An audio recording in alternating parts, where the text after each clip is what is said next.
कोडास गांव में सड़क व्यवस्था ठीक नहीं होने की वजह से लोगों को काफी परेशानियों का सामना करना पड़ रहा है। एक तो सड़क खराब है और ऊपर से बर्फबारी ने लोगों की मुश्किलों को दोगुना कर दिया है।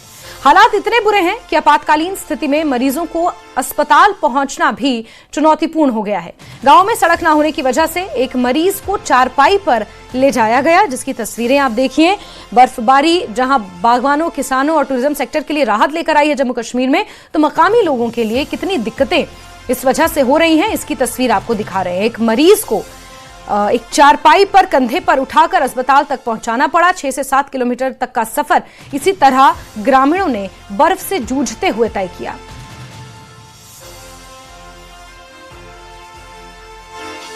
तो मकामी लोगों की दिक्कतें इस बर्फबारी की वजह से बढ़ चुकी हैं। बिजली पानी की जो आपूर्ति है वो प्रभावित हुई है, क्योंकि रास्ते बर्फ की वजह से बंद हो गए हैं और ऐसे में अगर कुछ मरीजों को, बच्चों को, गर्भवती महिलाओं को अस्पताल तक पहुंचना है तो इसी तरह की जद्दोजहद उन्हें करनी पड़ रही है।